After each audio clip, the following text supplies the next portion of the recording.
Suresh. Corona वैश्विक महामारी के खिलाफ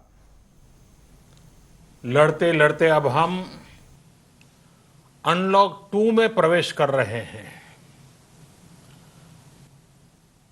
और हम उस मौसम में भी प्रवेश कर रहे हैं जहां सर्दी, जुकाम, खांसी, बुखार ये सारे न जाने क्या क्या होता है, ये मामले बढ़ जाते हैं। ऐसे में मेरी आप सभी देशवासियों से प्रार्थना है कि ऐसे समय अपना ध्यान रखिए। साथियों, ये बात सही है कि अगर कोरोना से होने वाली मृत्यु दर को देखें तो दुनिया के अनेक देशों की तुलना में भारत संभली हुई स्थिति में है। समय पर किए गए लॉकडाउन और अन्य फैसलों ने भारत में लाखों लोगों का जीवन बचाया है, लेकिन हम ये भी देख रहे हैं कि जब से देश में अनलॉक 1 हुआ है, व्यक्तिगत और सामाजिक व्यवहार में लापरवाही जरा बढ़ती ही चली जा रही है। पहले हम मास्क को लेकर, 2 गज की दूरी को लेकर 20 सेकंड तक दिन में कई बार हाथ धोने को लेकर बहुत सतर्क थे,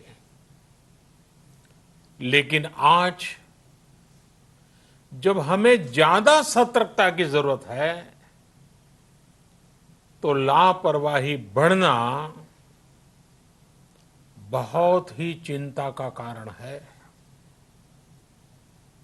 साथियों, लॉकडाउन के दौरान बहुत गंभीरता से नियमों का पालन किया गया था।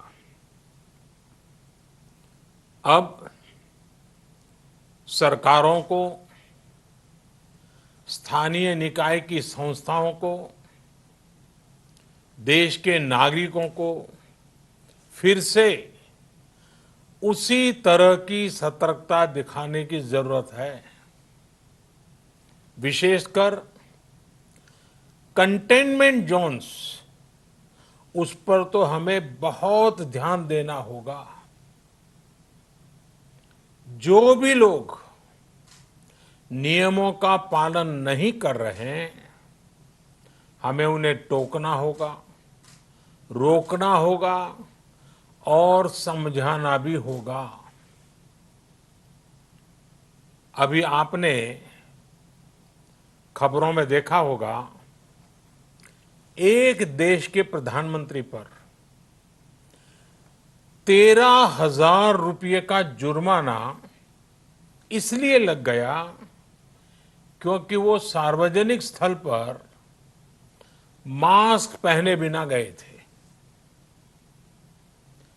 भारत में भी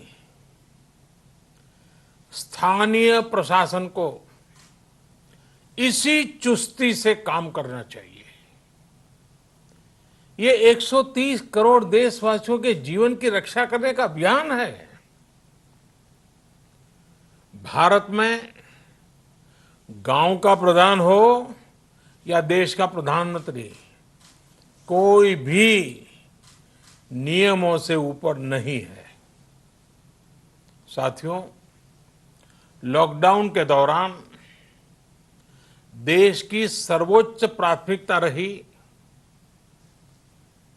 ऐसी स्थिति न आए कि किसी गरीब के घर में चूल्हा न जले। केंद्र सरकार हो, राज्य सरकारें हो, सिविल सोसाइटी के लोग हों, सभी ने पूरा प्रयास किया कि इतने बड़े देश में हमारा कोई गरीब भाई बहन भूखा न सोए। देश हो या व्यक्ति, समय पर फैसले लेने से, संवेदनशीलता से फैसले लेने से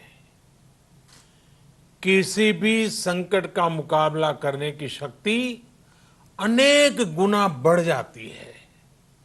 इसलिए लॉकडाउन होते ही सरकार प्रधानमंत्री गरीब कल्याण योजना लेकर आई। इस योजना के तहत गरीबों के लिए 2.25 करोड़ रुपए का पैकेज दिया गया। साथियों, बीते 3 महीनों में 20 करोड़ गरीब परिवारों के जनधन खातों में सीधे 31,000 करोड़ रुपया जमा करवाए गए हैं। इस दौरान 9 करोड़ से अधिक किसानों के बैंक खातों में 18,000 करोड़ रुपए जमा हुए हैं।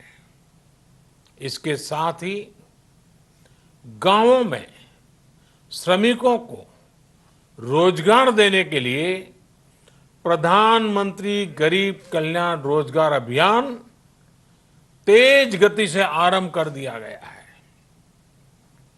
इस पर सरकार 50,000 करोड़ रुपए खर्च कर रही है। लेकिन साथियों, एक और बड़ी बात है जिसने दुनिया को भी हैरान किया है, आश्चर्य में डुबो दिया है।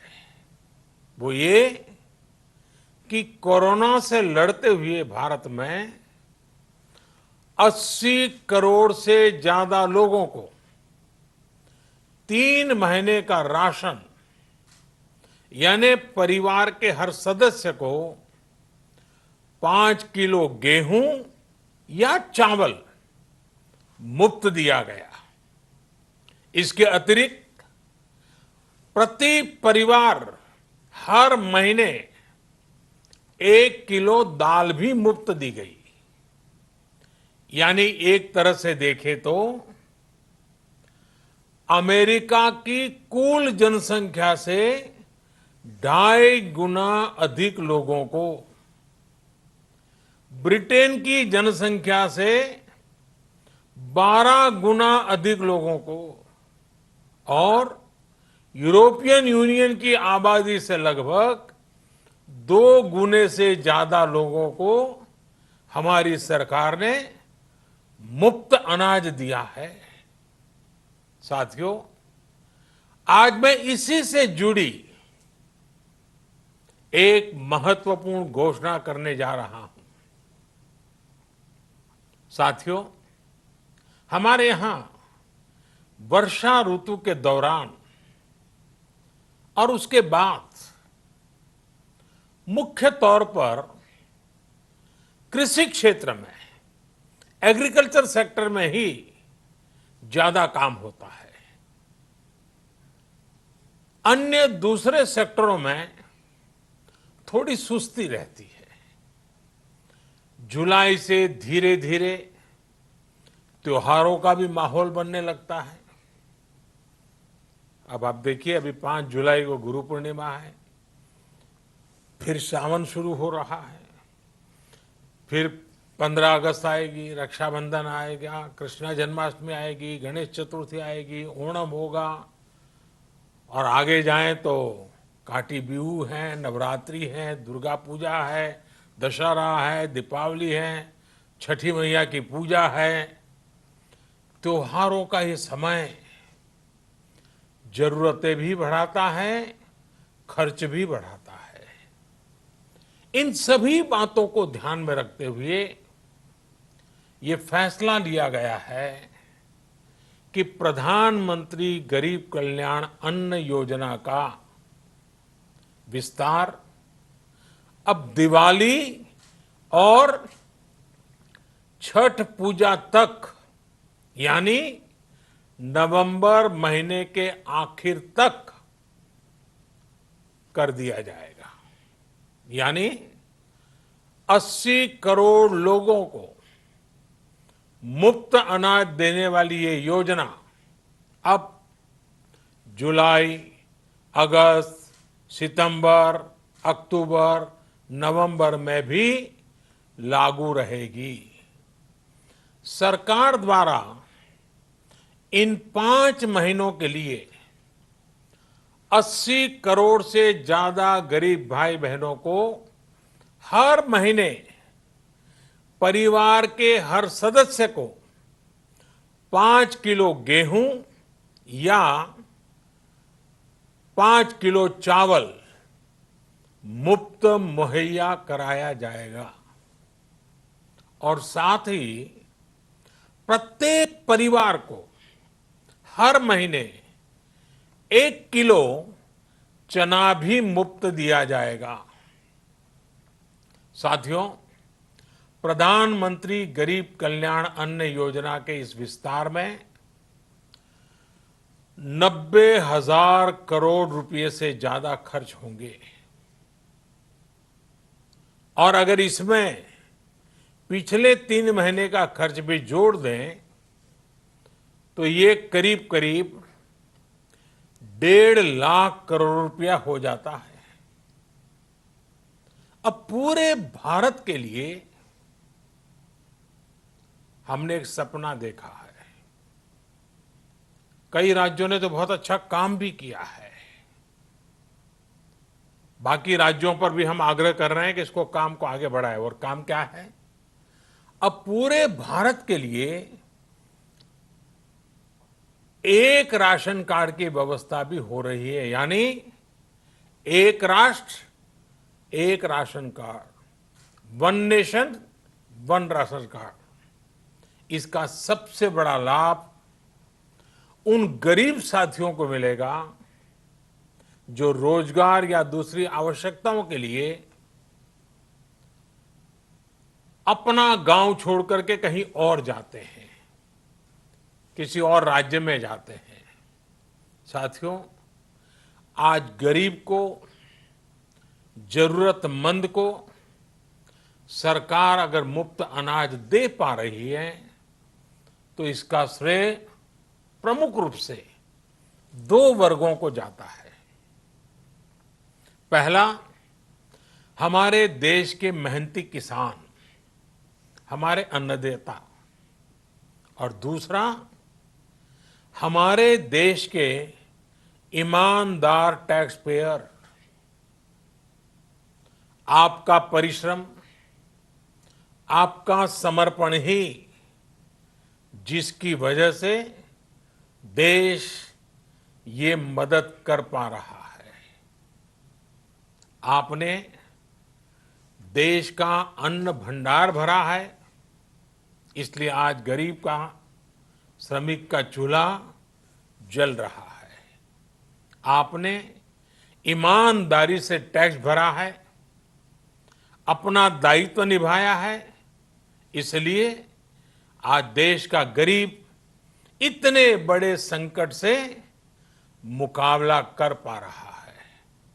मैं आज हर गरीब के साथ ही देश के हर किसान, हर टैक्स पेयर का हृदय से बहुत बहुत अभिनंदन करता हूं, उन्हें नमन करता हूं।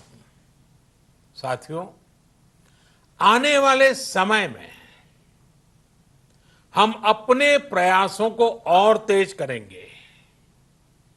हम गरीब, पीड़ित, शोषित, वंचित हर किसी को सशक्त करने के लिए निरंतर काम करेंगे। हम सारी एहतियात बरतते हुए इकोनॉमिक एक्टिविटीज को और आगे बढ़ाएंगे। हम आत्मनिर्भर भारत के लिए दिन रात एक करेंगे। हम सब लोकल के लिए वोकल होंगे। इसी संकल्प के साथ हम 130 करोड़ देशवासियों को मिलजुल करके संकल्प के साथ काम भी करना है, आगे भी बढ़ना है। फिर से एक बार मैं आप सबसे प्रार्थना करता हूं, आपके लिए भी प्रार्थना करता हूं, आपसे आग्रह भी करता हूं, आप सभी स्वस्थ रहिए, 2 गज की दूरी का पालन करते रहिए, गमछा, फेस कवर, मास्क ये हमेशा उपयोग कीजिए, कोई लापरवाही मत बरतिए। इसी आग्रह, इसी कामना के साथ मैं आप सभी को बहुत बहुत शुभकामनाएं देता हूं।